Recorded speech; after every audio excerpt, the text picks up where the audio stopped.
Welcome everybody. Welcome Marius. It's a big pleasure to see you back in Lithuania after a year, and we are going to discuss PPWR again.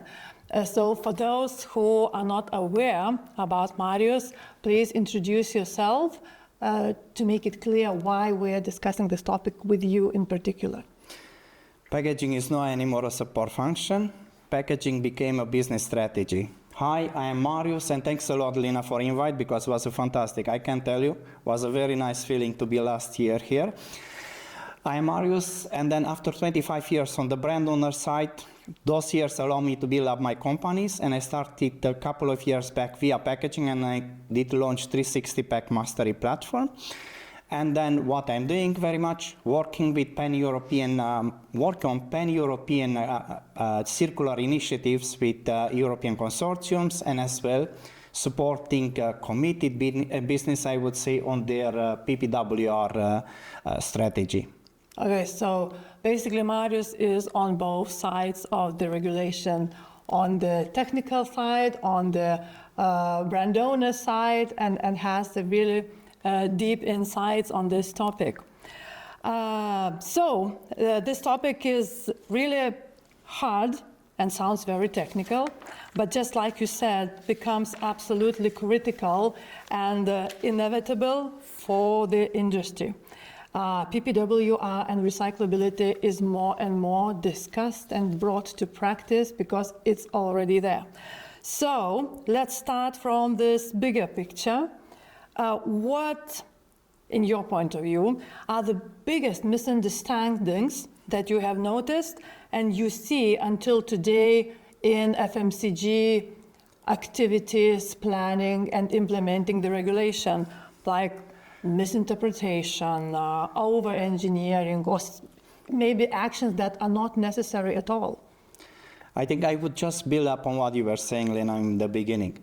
PPWR, it's much bigger than recyclability.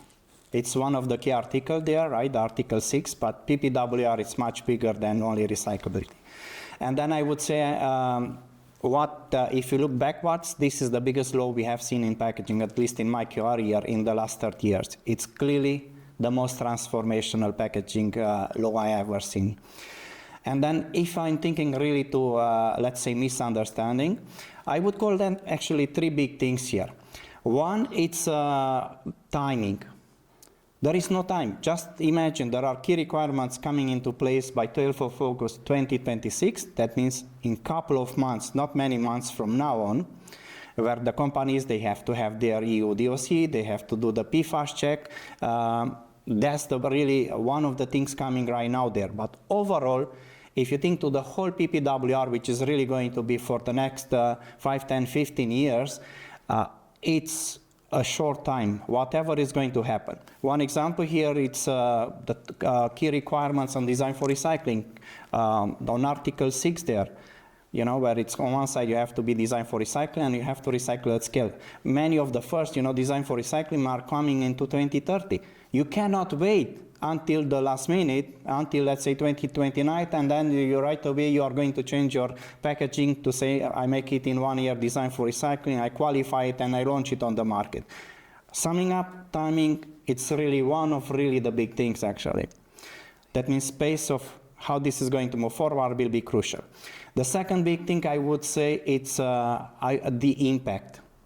This is a transformational law, as I was saying. It's kind of substances of concern. It's touching as well recyclability. It's touching recycled content, minimization, labeling. Just labeling by itself, it's a huge change for the company when you have many SKUs and to change, to plan those change, to engrave cylinders, for example, or plates. That's very important. This has a big impact to the whole business. This, as I started in the beginning, it should be a board topic. That means the second biggest thing is really the impact of PPWR. The third thing, I get a bit more into details when we think, for example, monomaterials. I think we should talk more, into compatible with the system materials there. You have really not only to say I move into a monomaterial and that's it, I did my job. You have really to look there. Did I have the right inks there? Do I have the right adhesives there? respecting the proportion, it's my packaging as well compatible with the waste infrastructure. That's why moving forward, they really have to move much more into system thinking rather than kind of thinking, I did change the material, my stuff it's mono, and then I'm sorted out there. Okay. Just to call 3 of them, but Okay. there are much more.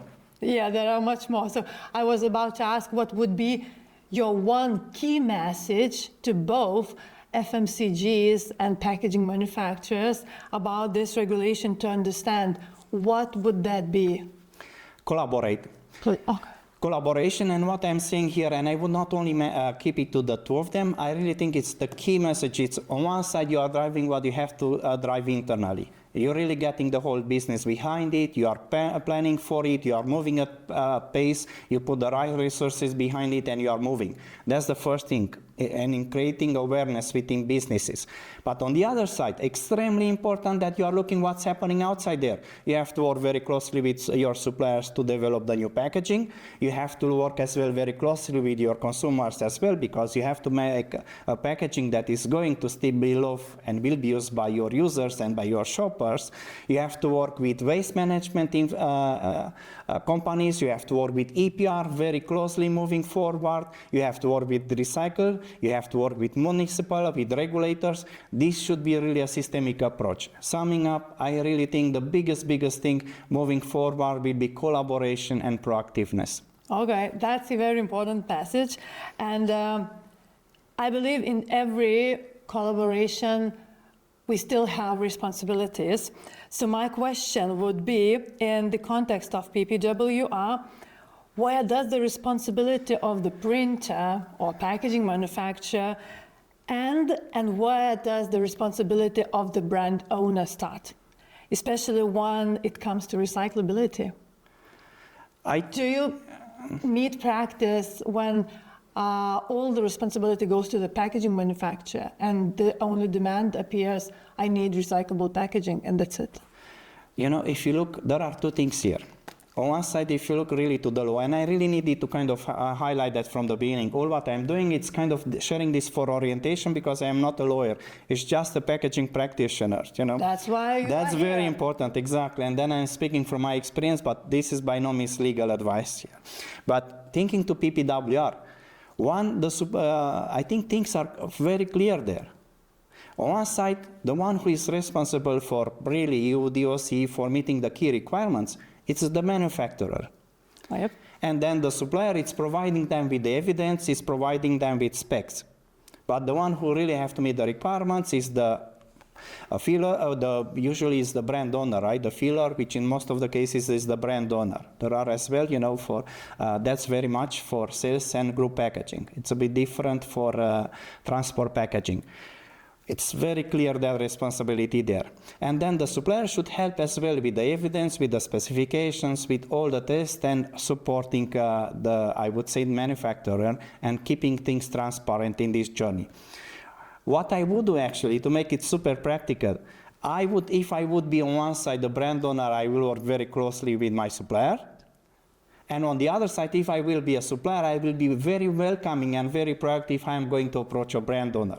And then how you get in the middle. I would say there for a tango you need 2, but in general this is a much more complex one, because we need much more players. That's one of the core collaboration, but I guess as well packaging suppliers, they have to work with their raw materials, brand owners, you know, putting all of them together, working as well with all the other partners I mentioned, including EPR schemes, including recycles as well. Okay. So that's a cooperation that might bring for the best possible result. And sorry for repeating collaboration, but collaboration, it's a big thing. While the responsibilities are very clear, you know, as I said, manufacturer at the end of the day will be responsible. There are in-market access conditions, which in principle is telling, can you put or not on the market your product? That means it's much at the stake. But on the other side, this collaboration is going to be absolutely crucial. Okay, thank you. We already mentioned recyclability. I know it's not the only issue in the regulation, but it's very time-consuming and requires lots of preparations. How would you say, what is the biggest mistake that FMCG companies still make today when designing recyclable flexible plastic packaging? If I can turn that in the biggest opportunity you can do those days. If you think recyclability, Article 6, that's very much going into those two directions. On one side, you have to have D4R, you have really to have your packaging designed for recycling, but on the other side, your packaging should be designed, should be recycled at scale. Those two conditions should be met. Will come at different years, different requirements there.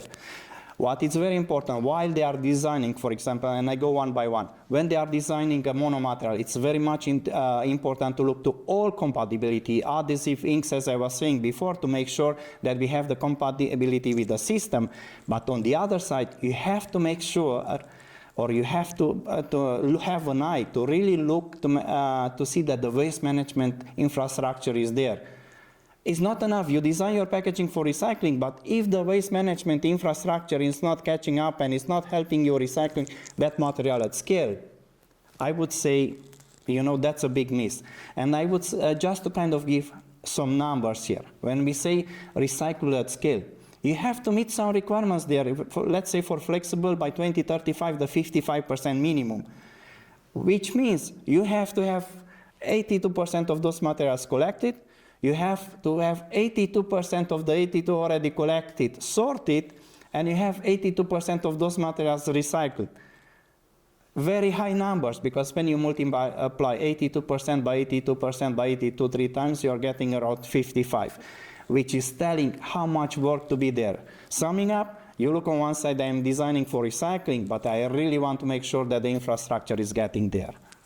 And from your own experience, what goes wrong most often when companies do the design for recycling and change their packaging? I think it's really, maybe really kind of making sure you look to everything instead of I'm just moving to one single material, I will not name it, and then is that it? I have the polymer and just focus on polymer. You have really to look to the whole composition of that material, actually. Yeah, from material, adhesives, visual, inks, exactly down everything. to your ability to recycle in scale. To be sorted and to recycle as well there. Okay, we started talking about the visuals and material structures. Why can excessive down gauging, make a packaging too thin, actually make it not recyclable, especially because adhesives become too dominant in the structure of packaging? That's a very good question, and you might not agree with me, Lina, on that one.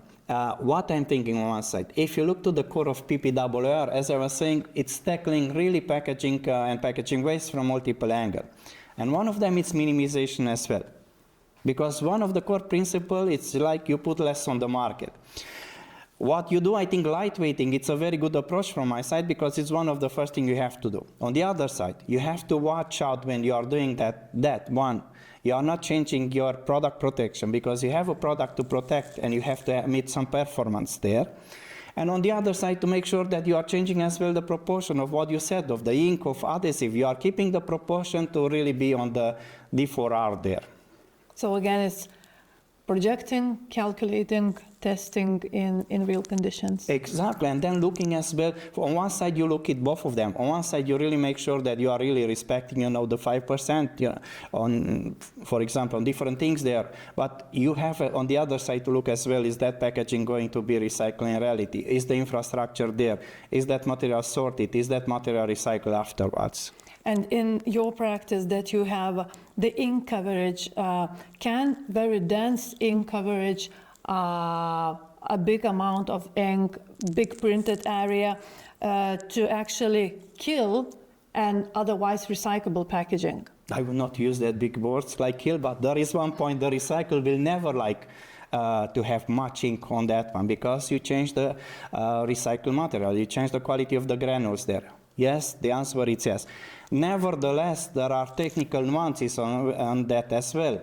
You really have to make sure, for example, when you are having a when you are having a material which is metallized, that the metallization is not making that undetectable there. And you might need to have parts of that covered to make sure the material, it's the polymer, it's really recovered there.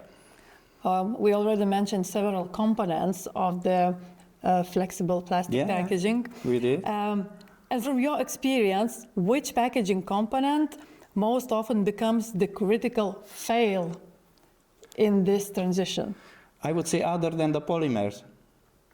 Other than okay.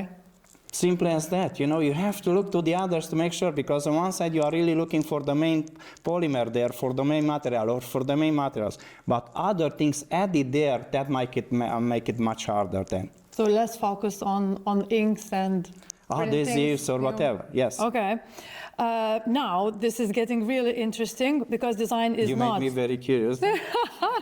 Design is not just about structure, but the visuals that we have started discussing. Colors and carbon black in particular. Are carbon black and very dark colors still an issue for the industry, for sorting and recycling, or it has already been solved technologically? I think the big challenge there is detectability, the sorting. You really have to make sure that your material is sorted there.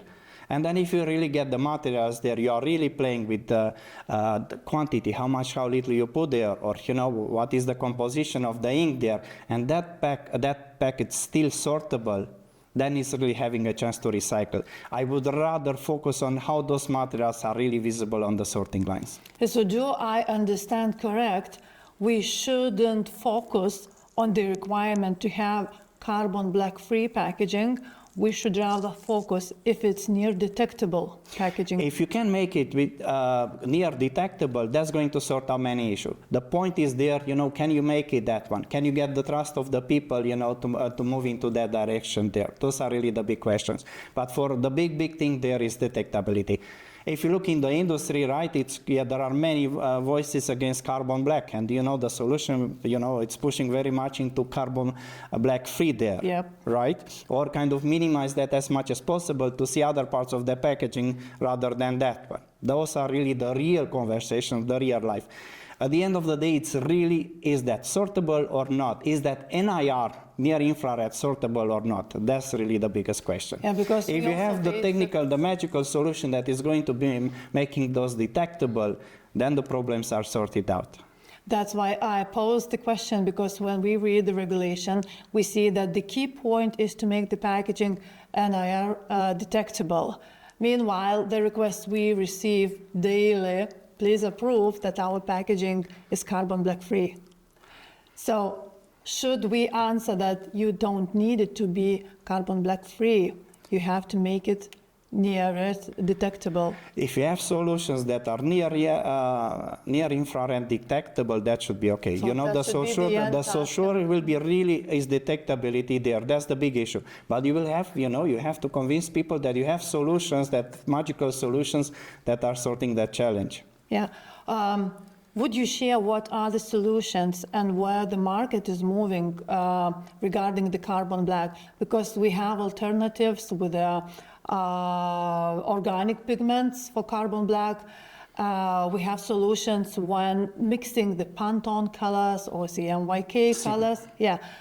How do big brands behave? Do they take a compromise on the black color but keep the cost at a certain level, or they prefer to have rich black, and keep the premium communication and pay extra for rich black, but other kind of inks? I would say this is a very good question, and I would give a nuanced answer on that one. What I am seeing actually, I am a whole life packaging developer. Yep. I know the premium look, I know how much the black color it's playing a huge role, a very nice role in the design. That's very important actually, because your packaging should be desirable, should be viable, feasible, brand fit, extremely important, and circular as well at the end of the day. I think all those are extremely, extremely important. What I think is the big difference between the big brand owners and the other company is they can put big resources, they can put more resources, more funds, much more focus on to developing those solutions versus the small companies. And that's why I would see really focus on them to find solutions that are going to really meet on those 5 elements I was mentioning there before. Okay, so if we have quite a simple design with the image only, can we tell the brand owner to not really be concerned about carbon black because there's still enough space for the material to be detected and recognized. That's exactly the detectability. And that small part there, that is small, and you have the vast majority that it's kind of going to really be visible to the near infrared. In principle, that should be okay. It's exactly that the approach. Because one small part of the design where you are going to have that premium black there is not going to change it overall if the main packaging is visible, is detectable. Yeah, and the challenge is the black packaging, the real black packaging for premium. That's a very interesting challenge to have and to tackle technically, indeed. Yeah. Do you have experience, just like I said, how people solve this, the big companies that have the resources to develop? Are investments done to, like I said, organic pigments, changing the entire series of the inks for the packaging? I cannot go into details on that one, and don't want to share. Yeah, fair enough. No, it's fine. We started talking about the inks a lot. When I see the announcement from recyclability assessment systems, it looks like the PU inks are getting dominant because very much of recyclability system assessed inks are NC-free inks. Is it just a feeling, or is the market really going toward the PU inks in the packaging printing? I think the market is going overall, again, not kind of really trying, because I try to avoid to give a very kind of straight technical direction. I think the market is very much doing for compatibility, rather to see how you are really going to have those materials that are going to be compatible with the system, with recycling later on, with sorting and then with recycling there. That's where I see the biggest direction moving forward. Okay, the PU is about the cleaning, the packaging, and in the sorting and recycling. Yeah, because you have to get, at the end of the day, what you want to have is kind of the main materials, the main polymer, and then as little as possible of the rest there, right? Because that will make it much more compatible, and you have a much better quality of the granules at the end of the day. Okay, so do I understand correct that we can't set an exact trend or claim that the market is changing and see inks into the PU? What I would say, actually, what you would see a bit of trend there, because when you look for the current design for recycling, right, you see the clear direction there, and then you see as well percentage on which you really have to respect. And that means you will see really a clear direction there. Okay. Now, from theory to the practical, to the real world realities. Yep, I'm sorry. Now that's very curious, the real world reality. Our reality and the FMCG brand's reality. Are you aware which part of the regulation really works and really makes packaging recycled at a scale? The guidances that really make the packaging recyclable, or is there still kind of theoretical level in the regulation? What do you mean by that? It's on the theoretical level? Is the packaging designed for recycling according to the guidance and the regulation really collected, sorted, and recycled? That's a big question. Are the guidance and recommendations based on the theory of recyclability? Yeah, that's a very good one, because what you are having, the design for the D4R, for example, and all those design for recyclability, they are very much done on state of the art. That's one thing. The other thing, it's completely different. It's like you have two lenses, completely different lenses. One is recyclability and the other one is recyclable scale. What happens in reality? They are so different and they vary from market to market. We have some markets where there is really kind of infrastructure, things are sorted well, where a lot of the materials are collected, sorted, and recycled in reality. There are other markets where you have a huge, let's say that way, it's a very nice journey around on building the waste management infrastructure there. That means, again, those are two completely different lenses. Okay. Again, one state of the art and the other one is the reality on the ground. And that's what I mentioned actually in the beginning when you were asking me. It's extremely important. When you are kind of, it's not only, look, I am kind of taking a guidelines and a standard and I'm just going to that direction. You do that. But you have to look as well in parallel. Okay, now I'm really looking to see what happens if I do that move there, what happens with my packaging in reality. Is that material, you start with the sorting, then you start with collection sorting, and you look into the sorting and as well in recycling. You really have to look to those things in parallel. In my opinion, those are very useful guidelines, extremely important. You have to look to that because they are really giving strongly the direction of the travel. But on the other side, you really have to make sure that those are really happening in reality. Okay. The reality that today, the Yes. geopolitical situation with the rising energy and raw material costs, do strict PPWR regulation actually make risk to lose those regulations and requirements in order to save the competitiveness of businesses? That question could not be better for those times, especially of those days. I think it's a very good question first. Then the second thing, I would see different. I have a much more optimistic approach. What I'm thinking, at the end of the day, circularity, it's independence. You get so much of those materials where you don't need virgin anymore if you are going to sort and recycle those materials. Because if you look across Europe, it could happen that a lot of materials, they are still ending in incineration or in landfill. What about if you divert those materials for recycling? That's one thing. Really, for me, this is a big topic here. The second one, extremely important as well. If you look, in my opinion, PPWR is driving a lot of harmonization. You could not have huge differences between EPR schemes in one country versus another one, a huge number, a double-digit one. You are wondering how the things could work because the market might be different, but not that different, where you have tens and tens of times difference for exactly the same materials. Then the labelings, different labelings across different markets, and people are traveling. What about you? And then that's what's going to be driven, in my opinion, with the labeling, much more standardization, meaning here the sorting labeling that is going to come in 2028. People are traveling, products are traveling as well. Exactly, Yeah. that's it. We live in a global market. And we have a single market. If the single market is going to work, if this is going to implement the right way, that's going really to make a much stronger Europe.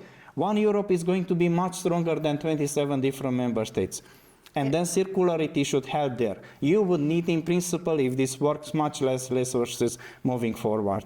So I suppose you wouldn't agree on the claim that while aiming for the most sustainable packaging, actually the EU industry becomes less competitive. You're right. No, I think we are opening the way. We are doing the very right things for the long run, despite what's happening those days there. And if this is going to be implemented the right way and is going to move across the member state with the same pace, this is from my point of view, this is going to benefit a stronger Europe. Would you share a couple of recommendations for businesses, for FMCG, about do's and don'ts to actually make PPWR a competitive advantage instead of a loss and expenditure at the budget? I would say that's another very good question. Again, if I may suggest, will be three things. One, it's move at pace. That's the first important. The timing are very short. Whatever you think, packaging changes, and you know very well, the packaging changes are taking much time to develop, to implement, are really long timing there. You need to move at pace there, and the key timelines are coming very short there. The first one, 12th of August 2026, which is just around the corner, as I mentioned. The other thing, I would say this is a topic for the board, for the business. This topic should go. It's so much could have impact the business. It's so much at stake for your net sales because the in-market access conditions. It's a business strategy packaging, as I mentioned in the beginning. Everyone in the business should be aware of the implication if this not happens, and if it's not happening at the pace, if the teams are not getting the right resources, the right support moving forward, and even the right investment, because you need to put something behind that one. And then last but not least, I think this is going to be absolutely crucial in every single market state and across member states. Collaboration, I cannot mention enough, but real life collaboration when actors are working together, where they are driving the agenda, we are driving pilot projects, they take the learning and they implement changes there. Because what I did observe quite often, and we just have seen here today with Asta in the visit, and you have the solutions that are there. You just need people to connect one with others to understand, look, there are solutions which are down there. Summarizing, for me, those are really the three biggest things, actually. One, it's moving at pace. Second one, it's kind of getting all the support and moving at the high level in the business. And third thing, collaborate like nobody else and like never before. Would you agree that the success of transition also depends a lot on how it's managed within the company? It doesn't matter if it's printing house or FMCG business, because we hear more and more that regular practice is giving implementation of the regulation to a dedicated person. Like, okay, we have sustainability specialist, he will do the PPWR in our company. But when in reality, it's a decision of maybe even C-level management. Yeah, what I mentioned. I would say it exactly. I think on that one, we are saying exactly the same. This should go to the C-level.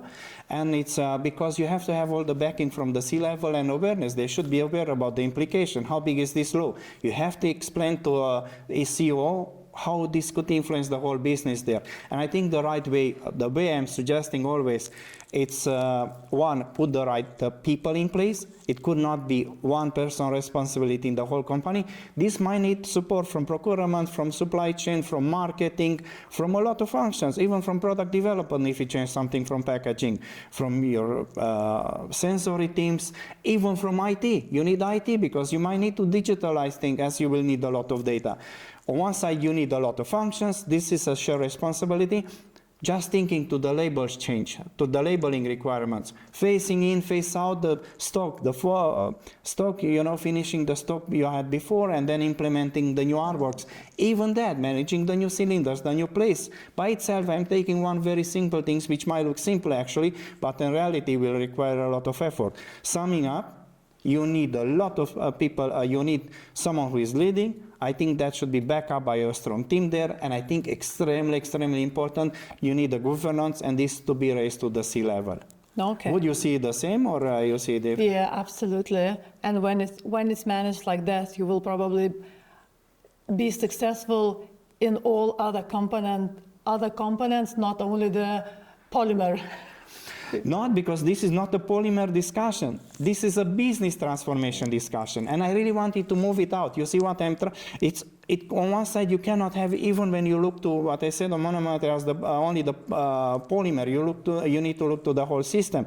But on the other side, when you are having a packaging, you not only change the structure from A to B because B is meeting the requirements that of the PPWR. You have to make a user, a shopper happy.